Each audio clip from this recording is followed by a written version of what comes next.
You're listening to a very special podcast. Don't forget to subscribe via iTunes or YouTube. You can follow us on Twitter at VeryPodcast and check out our website of veryspecialpodcast.tumblr.com.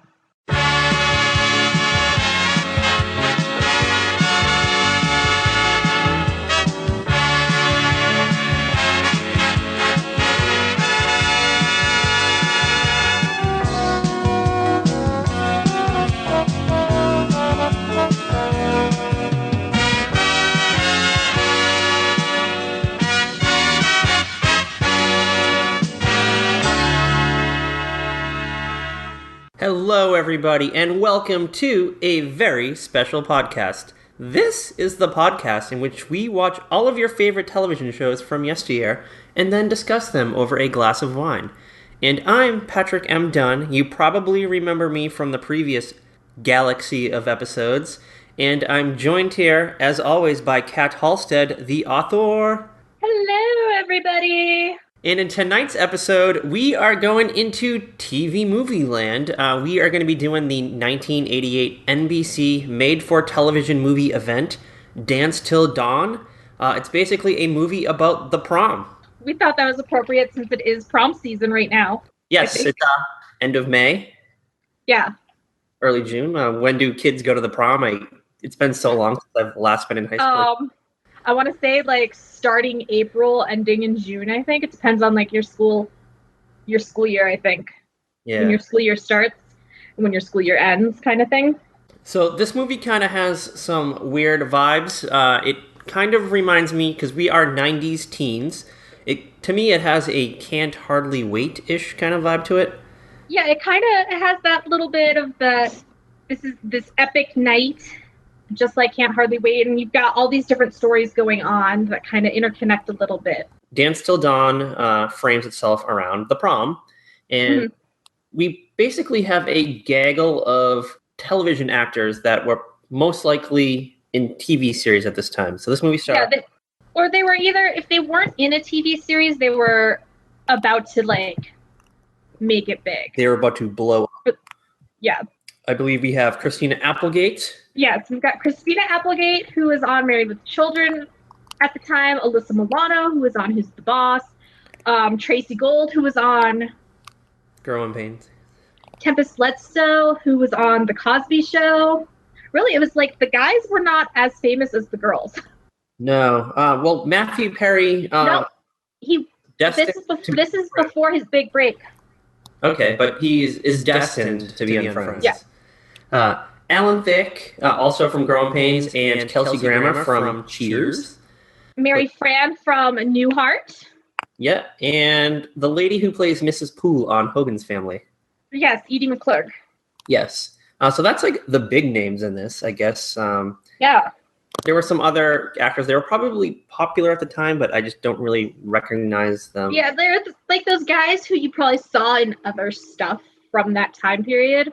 Yeah. Where you're just you look familiar. I've probably seen you in 10 sitcoms or something. It's random guy number 3. Played a date. Probably played Kelly Bundy's boyfriend for half an episode of Married with Children at one point in time. Or probably played Alyssa Milano's date for something. Despite this movie taking place at the prom, it aired in October of 1980. Yeah, which is more homecoming season. Yeah, so our theory is that they originally intended for this to probably air the season before. Must have got bumped for some reason. Maybe they weren't finished editing it, or they couldn't get song rights or something. Because the music in here is pretty generic. I'll give you. Yeah. It really is. There's no popular music. It sounds like music specifically created for this film. Yeah, you're not going to hear Duran Duran or Bon Jovi or anything like that in this. Our last couple episodes of the podcast, we've been dealing strangely with teenage popularity. We started it with Charles in Charge. We dealt with Lila and Alexander Morgan and Gwendolyn Pierce, how they were kind of on different ends of the popularity spectrum, where Lila wanted to be popular and Gwendolyn Pierce did not want to be popular anymore. And we continued also with our last episode, the homecoming queen's got a gun, and it kind of dealt with crazy shit that happens at school. And then tonight, Dance Till Dawn, we basically have like a whole plethora of different social levels.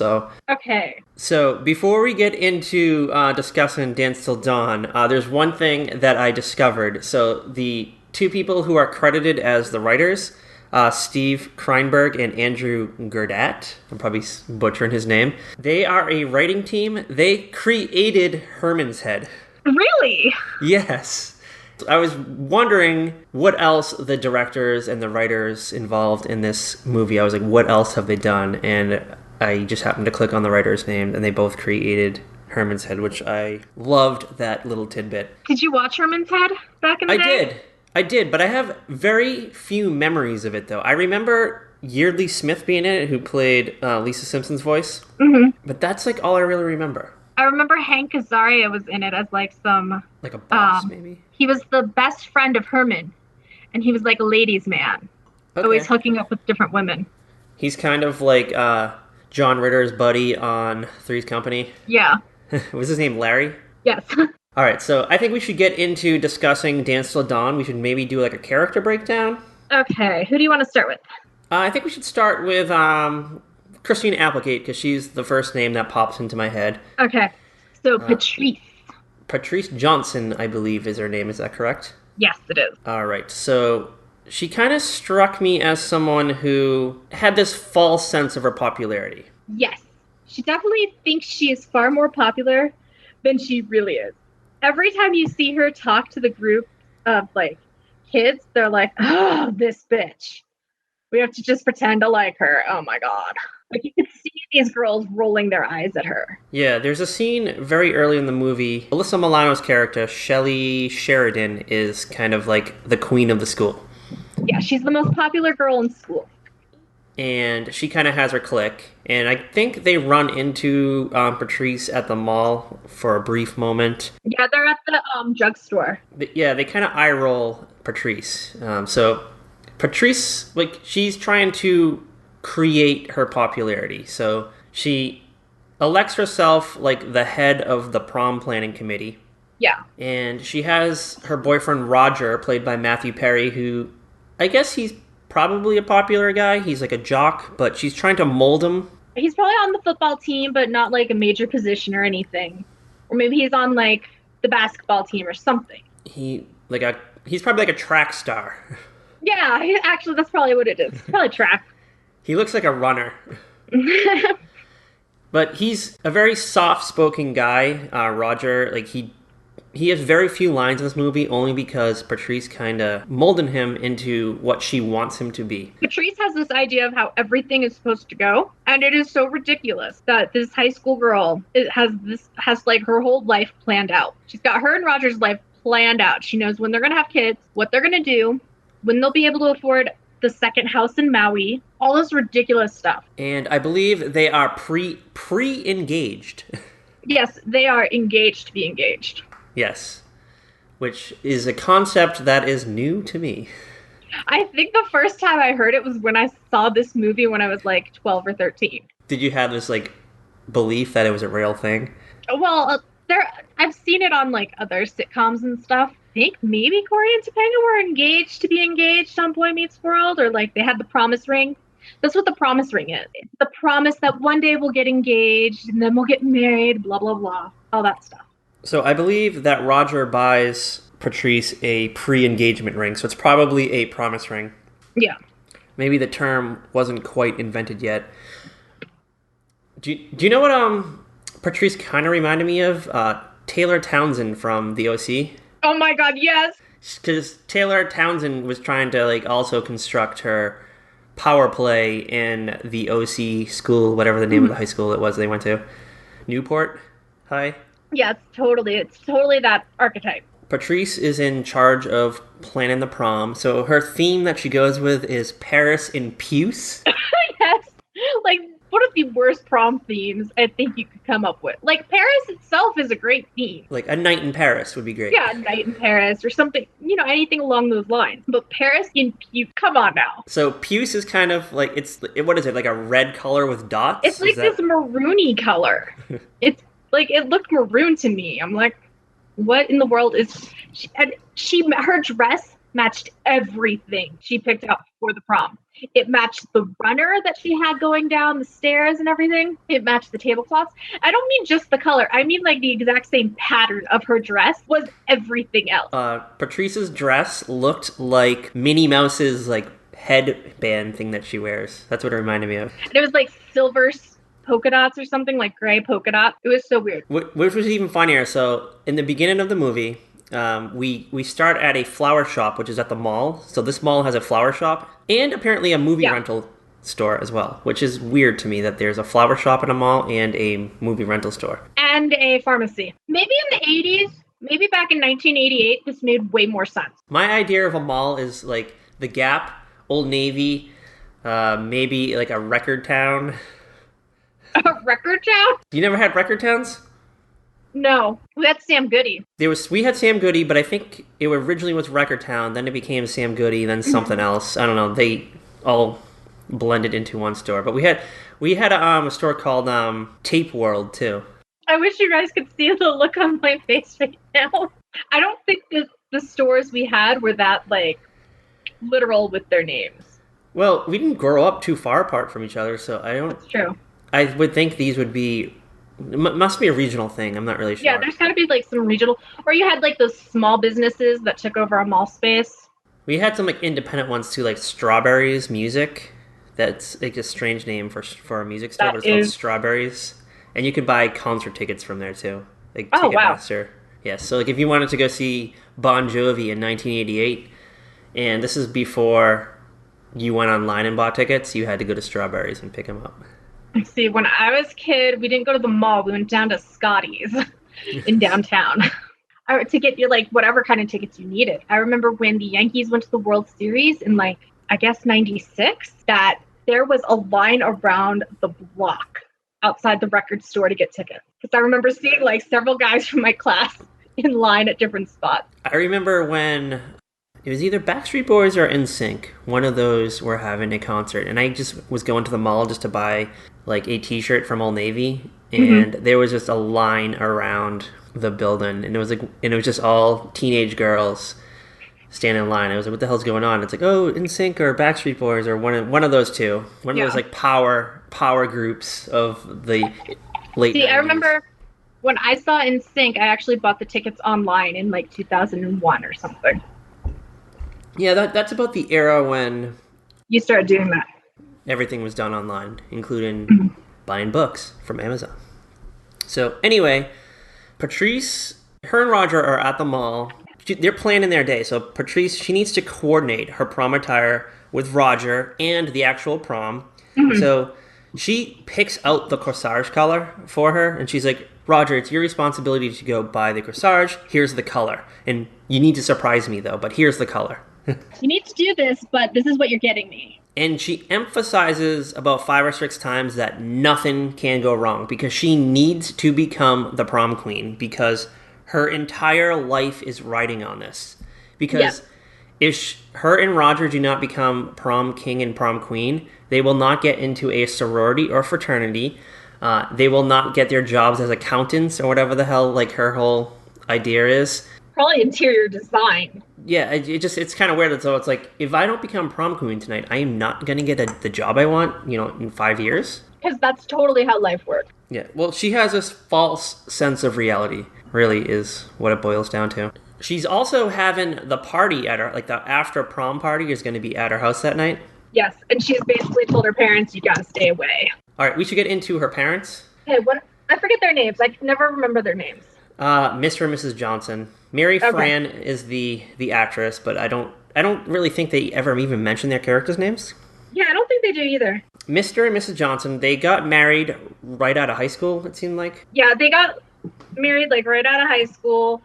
They were like high school sweethearts. He was going to be a rock star, and she was like the girlfriend, and they got married, and his dreams faded away because he had to get a job, and then she had to get a job, and they had Patrice, who is like this spoiled little girl. You would think she was from like the wealthiest family in town the way she acts, but they're obviously like just this middle class family. The mom's a substitute teacher, the dad does like something he doesn't even like, but she acts like they're like the family. The dad's like a former hippie is basically what he is. Yeah. He's really into like Simon and Garfunkel, I believe he references a few times. Groovy music of the 60s. They kind of have a Keaton vibe to them, from Family Ties. Yes. Because I believe the parents were former hippies on Family Ties. Yes, they are. And then they have, like, the ultra-conservative oldest child in Alex. I kind of got that vibe. So maybe that was what their intentions were, because Family Ties was probably the rage at this point in time. Yeah, something like that. But their marriage is on the rocks. They haven't gotten along for quite some time. They've been fighting a lot, because the mom just is at that point where she's fed up with her hippie husband. Yeah, because he's still like, oh, I could be a rock star. And she's like, no, you really couldn't. You're a husband. We've got a daughter. You're just a travel agent. So they're hosting the party, but they're also chaperoning at the prom, like, together. Yeah, they're chaperoning the prom. And it's like, he keeps going, maybe I should get my guitar and play some real music. And she's like, no, just stop. I guess there was some kind of incident at Patrice's Sweet 16 birthday party in which Mr. Johnson decided to perform his music, and I guess it turned into a shit show, is what happened. That's what it sounds like. Well, because think about it. Wouldn't it be embarrassing if your dad just suddenly decided, hey, let me play my music right now? He did the extended version of The Doors' Light My Fire. That was it. Because that's totally what every girl once played at her Sweet 16 party. And I am sure Patrice just wanted to light her house on fire at this point. She's like, Dad. Yeah, probably. You are ruining my life. I am trying to be popular. I only have 2 years left to become this mega queen of school. Mm-hmm. And girls these days are not into Jim Morrison. No, they're not. They're into Bon Jovi. Tiffany. And George Michael. And the New Kids on the Block are probably just blossoming at this point. So we learn right around here that Mr. and Mrs. Johnson have not been intimate for quite some time.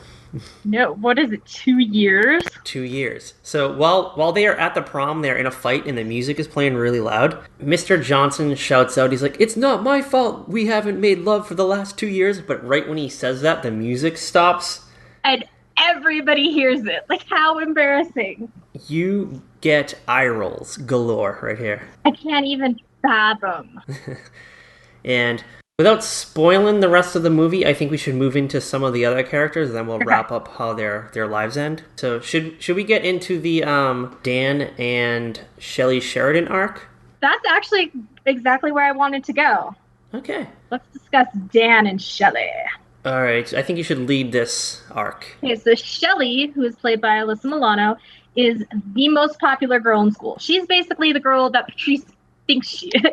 And she is obsessed with her popularity. It's actually really annoying. But she was dating this guy, Kevin, who, because they've been going out for 4 years and she hasn't slept with him yet, he dumped her and wouldn't take her to prom. He's a horny teen. He just needs it. And it's prom night and he just wants to... Because it's prom night, and apparently that's when you're supposed to lose your virginity, according to movies like this. According to the American Pie rule of cinema. Yeah. And Shelley's just like, oh no, I'm not sure I'm going to make it to prom. I got invited to a frat party, so I think I'm going to go to that with this college guy, is what she tells all the girls at the pharmacy. And then later we find out she actually is lying to everybody about where she's going. She hires a limo. She has a prom dress. She tricks her parents into thinking that Kevin's in the limo waiting for her and doesn't come to the door for pictures or anything. It's freaking prom. Come on now. Shelley's younger sister, like annoying younger sister, is kind of like picking up on that vibe. And she's like, I heard a rumor that Kevin, your boyfriend, did not ask you to the prom and he asked somebody else. And she's like, where did you hear that? Because it's not true. She's trying to deny it. It's like the classic annoying younger sibling trying to bust the older sibling. Yeah, she has that Angela Chase's younger sister vibe to her. So Shelley ends up going to a monster movie marathon that's playing. The local cinema. Yeah, at the cinema. Going all night long. Meanwhile, we have Dan, who is adorable. He's like he's not even that dorky. They did this movie thing, and they did with two characters in which let's put glasses on on an actor, and we'll just call them nerds because they're wearing eyeglasses. It's that like She's All That Rachel Lee Cook kind of thing. Like take off the glasses. And they're hot. Yeah. Yeah, so he's just kind of like into astronomy and stuff, and he's not popular. Nobody really like treats him well because you see how Patrice treats him outside of the flower shop. She's a total bitch to him. I believe Patrice's exact lines after Dan walks away, she's like, who'd go to the prom with him? Did you see his polo shirt? It doesn't even have a polo guy on it. Roger's embarrassed. Roger is just so over Patrice. He is just a time bomb waiting to explode. Dan has this father played by Alan Thicke, who is all like, oh yeah, you're going to prom. You got a hot date. He's like, here, take the Cadillac. All excited because he thinks his son's going to prom. And Dan doesn't go to prom. Yeah. He wants a corsage at home. So Dan, even though he's not going to the prom, he wants to keep up the appearance that he is going to the prom. So he goes to the mall, he buys a corsage. So he doesn't really know what he's doing. So he's at the flower shop looking for a corsage, very awkwardly. And, the cashier's like, oh, what's the color of her dress? And he's like, oh, it's pink. I mean, it's teal. It's like burgundy. He's just naming off colors. And then he's just like, oh, you know what? I'll just take this. And he picks up like a cactus. And she's like, no, honey, that's a cactus. So she's like, just take this. So she hands him the corsage. And then Dan just gives her like a shit ton of money. And he's like, yeah, here you go. Probably gave her like $60, $70, and it was like maybe a $25 purchase, if that, not even. Yeah, so then like Dan goes home and he's like, see, Dad, I have a corsage. I definitely have a hot date tonight. And Alan Thicke is like, yeah, man, yeah. I don't want to see you home till like noon tomorrow. Like, what is with these parents? They're like, okay, stay out all night. He wants his son to get laid so bad, and I don't know why. But you know what? It'll make sense later why. And all right, so it's kind of funny because Alan Thicke is kind of like a ladies' man. We know he's divorced, but he's a marriage counselor. That's like his job. Hi, I'm your marriage counselor. My marriage did not last. I like to bed mysterious women every night. So he has a date with another marriage counselor, I believe. I think so, yeah. Or at least she's like a therapist or something in that same field. And he wants to borrow Dan's Springsteen tape so he can romanticize his lady. And Alan Thicke is just so embarrassed by his son because he has all these space posters and like he's really into astronomy. And he's like, where's that Heather Locklear poster I gave you? It's like, it's at mom's. Like totally what you hang up at your mom's house is the Heather Locklear poster. Like what was Heather Locklear in at this point? Was it TJ Hooker? Dynasty. So this was Dynasty era, just before Melrose Place. Heather. Dan pretends he's going to the prom. Just like Shelley, he shows up at the monster movie marathon. They just happen to be sitting near each other. And she gets all embarrassed because he spots her and she's like, don't tell anybody. He's like, nobody talks to me. I'm not going to like spill your secret. God forbid anybody find out that you weren't at some frat party, but you were at the movies in a prom dress. They develop this weird friendship. I guess, some sophomores come into the movie theater. Yeah, these sophomore guys come into the theater, so they have to sneak out because God forbid anybody see Shelley at the theater with Dan sitting in another row. It's not even like they're sitting together. He's sitting in like the row in front and like 3 seats down. I think the idea was though people would know she didn't go to the prom. Yeah, she didn't go to the prom because Kevin didn't ask her. It's funny though because even though they're not going to the prom, they dressed up like they were going to the prom. They could have just changed into regular clothes, but instead they stay in their prom attire. Well, because they gotta come home in the prom attire. I guess that's true. And you can't like leave with a bag. Well, I guess if you're going to like an after party after the prom, if you're going to go to Patrice's house, would you wear your prom dress the whole night or would you change into like comfortable clothes? I think everybody wore their prom dress. I feel like you wouldn't want to be wearing that all night long though, especially like a teen party. I didn't do the after prom thing. I was lame in high school, so. Alyssa Milano and Dan have to sneak out of the movie theater and they're trying to like think of where to go. So they run to like a fast food restaurant. Okay, can we talk about this order? Yes. I didn't write down what they ordered, but they ordered like a crap ton of food. It was probably like $60 worth of food. Okay, do you want to, this is what the order, today it would be like $60. The total was $12.86. It was definitely a lot of food. 2 sodas, a burger, a fish sandwich, 3 orders of fries, a milkshake, and like a couple other things. And this was just Alyssa Milano's order. Yeah, pretty much. She was so stressed out, she just wanted to pig out. That's all she wanted. She's like, I'm still hungry. Like, she said she was hungry like 5 times, and she's like this teeny tiny little thing. But then she recognized the voice of the fast food clerk. We have to get out of here. We have to get out of here. Dan's driving. She just puts her foot on the gas pedal. The car just like flies out of control. Dan has no control of the car. He's basically just staring, and Alyssa Milano just has foot on the gas. I don't know why he didn't just like kick her foot off and hit the brakes. I think he was shocked. I don't know. So they somehow survive this, and they're just like trying to think of places where to go. But everywhere they go, they run into someone they know. Yeah, or someone who knows somebody who will tell somebody that they were together. It's so ridiculous. Dan all of a sudden remembers that he really likes astronomy. So he goes, there's like a secret place he goes to, like on the outskirts of town. It's like a mountain of some sort. Yeah, it's just like a little hilly area where you can like overlook and see things without all the light pollution of the city. Yeah, it's kind of like the Hollywood Hills. He takes her up there, and they're just like looking at the stars, and she's starting to liken to him. And then there's this like creepy older guy, like a creepy old man that's in the mountains with him. Well, he's like this guy that Dan hangs out with, and they both look out through their telescope. Yeah. Shelley's just not creeped out by this at all. She goes with it. She's like, oh, this is kind of cool. But then Alan Thicke and his date show up because Alan Thicke brings his date home, and they find the corsage on like the kitchen counter. It's not even the kitchen counter. It's like the bar counter. Okay, because Alan Thicke is trying to make a banana daiquiri for his date. But he has no bananas. No, so he gives her bourbon. He's definitely just trying to liquor her up.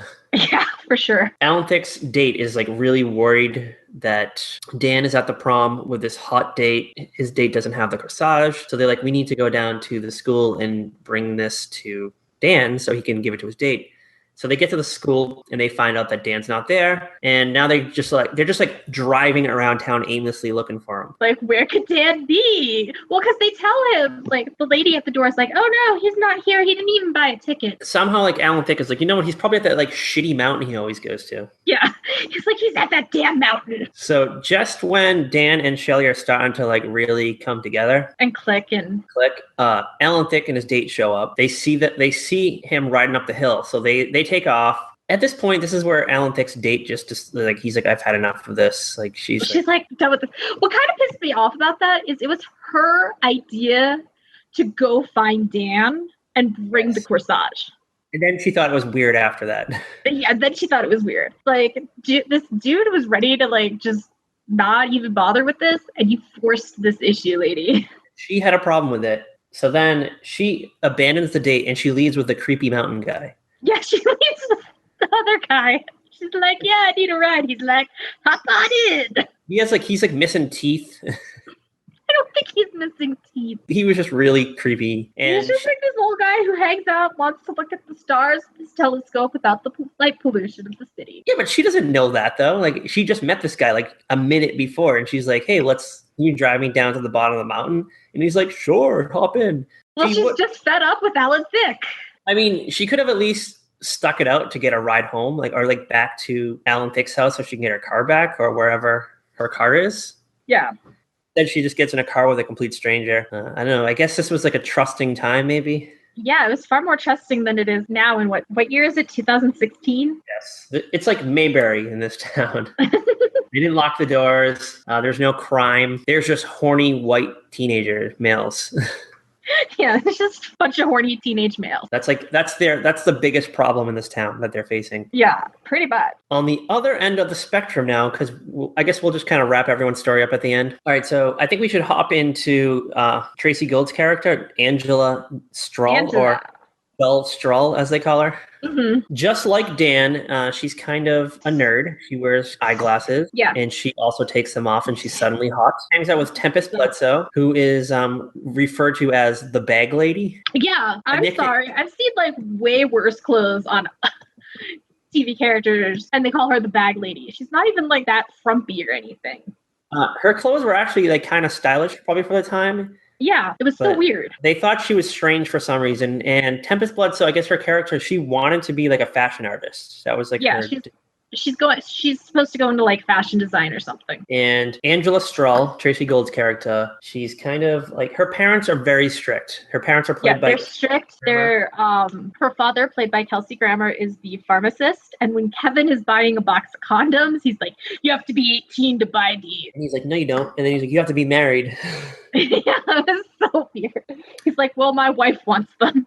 All right, so Angela and Tempest Bledsoe, they decide they're not going to the prom, and they have the secret pact that they're going to rent like Tom Cruise movies. Yeah, they're just going to have like a movie night and stay up all night. That's like what one of my friends and I did like for junior prom. We just like had movie night. So they went to the mall to rent a movie or several movies. Yeah. And they're just kind of like chatting about their lives. So you learn that Tracey Gold is just, her parents are very strict. You want to send her to like a Bible college. Yeah. But she's like an artist at heart, and just like Tempest Bledsoe, you know, she has all these dreams, but she's afraid to stand up to her parents because they're just super strict. But it's mostly her father, like, will come to learn. Definitely her father's the one who's like, this is how things have to be. You cannot get into trouble. You're a good Christian conservative family. Because there's like, when they're at home, you totally catch the mom watching like MTV before the dad comes home, and she has to put on like the Christian channel. Changes to like the 700 Club really quickly. Yeah. So Tracey Gold and Tempest Bledsoe, they're at the mall, kind of planning things out. And the character Kevin, who originally is Shelley's boyfriend, but he dumps her because she won't put out. He's with his bros, and they're just like talking about sex. Yeah, the bros are like, so you got to have a sure thing for prom night. You know who's a sure thing? Angela. I don't know if it's because they think it's hilarious or what, or because they don't think anybody will question Angela whether or not this one guy slept with her or not. So Kevin grows the balls, and he asks her to prom. And she doesn't really want to go, but Tempest Bledsoe is like, you have to go to the prom. Like Margaret's like, you've got to go. You got to do this. Kevin asked you. So she's all for it at first, really convincing Angela that, you know, you need to go. So Angela decides to go. But she's like worried about her parents because I guess her parents don't want her to go to prom. No, they don't. They just want her to stay home and watch Tom Cruise movies and Kevin Costner movies. They don't even want her to watch those. She has to go to Margaret's house to actually watch those. Oh, yeah, she's never seen Top Gun. Yeah, because she's like, what is Top Gun about? And Margaret's like, Tom Cruise. That's all I have to say. I would have been like, volleyball. Margaret's like, oh, my parents won't let me watch Tom Cruise movies, though. And she's like, well, tonight you will. And this is before Tom Cruise was crazy. Crazy. Yeah, like, she's like, you are getting a girl boner tonight. So Kevin so Kevin, earlier in the movie, he goes to try to buy condoms from Kesley Grammar. Yeah. Now he shows up as Angela's date to the prom, and it's really awkward. So awkward. Well, first, like, Tracey Gold comes down, Angela comes down in like this really like nice black sparkly dress. And the dad's like, where did you get that dress? And she's like, mom's closet. Because I guess it was her mom's prom dress. Yeah, it was her mom's prom dress. Kevin and Angela leave for the prom, and Kesley Grammar and Edie McClurg. Well, it's mostly Kesley Grammar's idea. Like, we have to follow her. Yeah, he decides to follow them. So they follow them all night long to every place they go. I guess, all right, so Kevin's plans for the night was, we're going to go to this fancy Italian restaurant, like Ristorante Federico. Yeah. Then we're going to make like a quick cameo at the prom. Mm-hmm. We'll stop by Patrice's party for a bit. Then we'll do some other stuff. Then we'll go to like the breakfast joint in the morning with everybody else. We'll go to Hud's in the morning. Hud's, that's the name of it. But he just like, he yada sex. He totally yada sex. Like he has this whole itinerary, and Angela's just like, oh, okay, that sounds like a great night. Let's do that. And they go to each of those places. So Kesley Grammar and his wife, they follow Kevin and Angela to the restaurant. They go to the prom. They are mistaken for like caterers too. And then they follow them back to Patrice's house. So all right. So the after party is supposed to be at Patrice's house, but Patrice and Roger break up in the limo that he supposedly bought, but he had no money to pay for. Yeah. So they get stranded like in the bad side of town. Everyone's outside Patrice's house, like ready to party, and she's not there. So they just break into they smash the window and just break in the house. Yeah. And then they just have this crazy wild party. That is probably not the party that Patrice planned. No, this was broken glass. Like this was like a hazard. Yeah, like there was a real house party going on. Patrice had a party plan that involved 3 and like hors d'oeuvres and everything. Like she had this like fancy party plan because she's crazy. She was trying to orchestrate. Yeah. And she also had no parents there. Like she told her parents specifically, like, you need to not come home for the next. Yeah, you're not allowed to come home until like noon tomorrow. When we go to HUD's in the morning with the whole gang, that's when you can go home and clean up. They probably had to clean up too. After you forgot about the whole prom king and queen thing. Oh, did I yada yada the prom king? Yeah, we totally skipped over that. So they do the prom king and queen vote.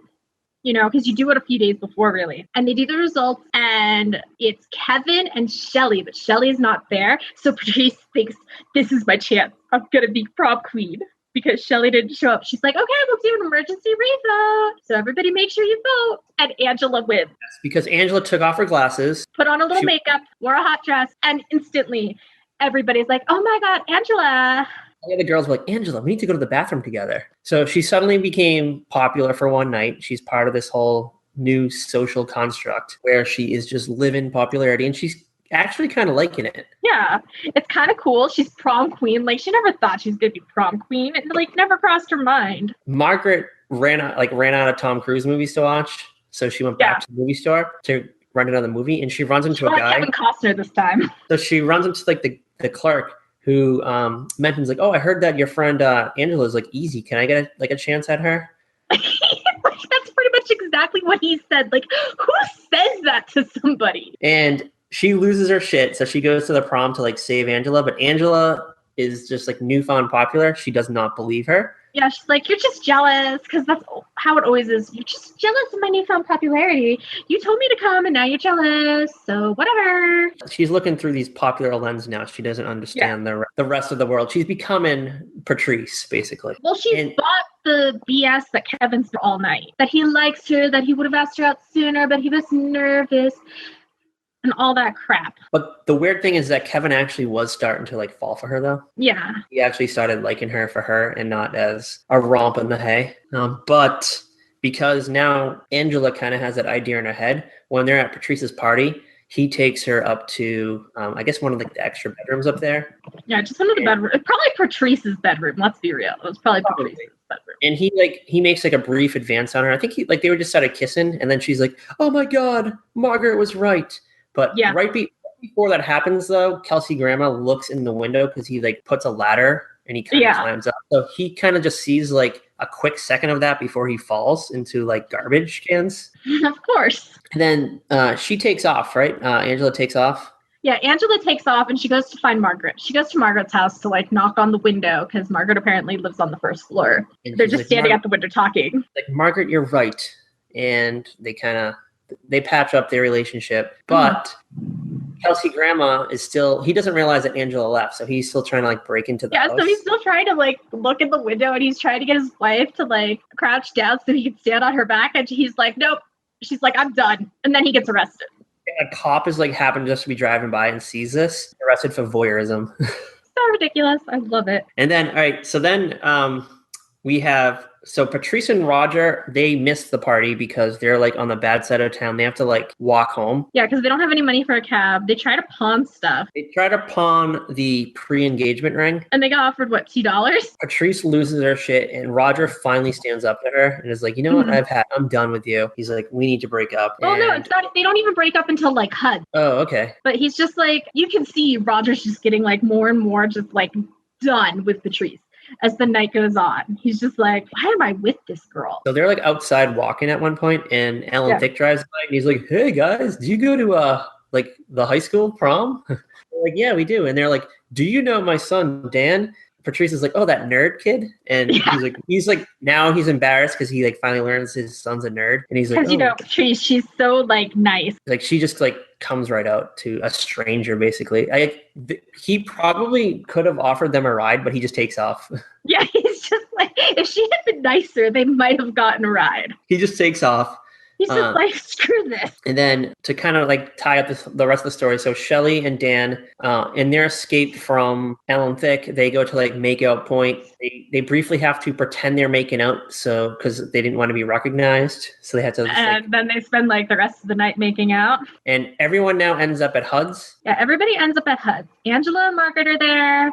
Kevin's there too, but he's not with Angela, and he's kind of like pissy. And then Shelley and Dan show up. They announce that they're going steady. Everybody's like, "What are you two doing together, holding hands?" And they're like, "Going steady," and everybody like drops their cups. Yeah, it's this big moment, and then Alan Thicke shows up with the corsage, and he's like, "Son, now's your chance to put the corsage on her."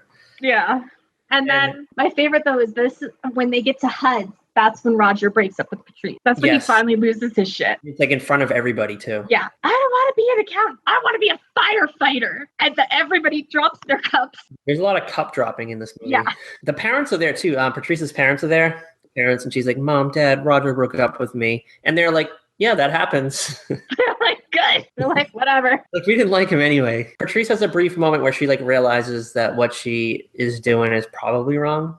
Yeah, and it probably doesn't matter because she probably has like a week left of high school. So yeah, there's like a week or two. There's like maybe 3 weeks of high school left, if that, really. And then for some shocking developments, we learned that Kesley Grammar and Edie McClurg, they were the wild people.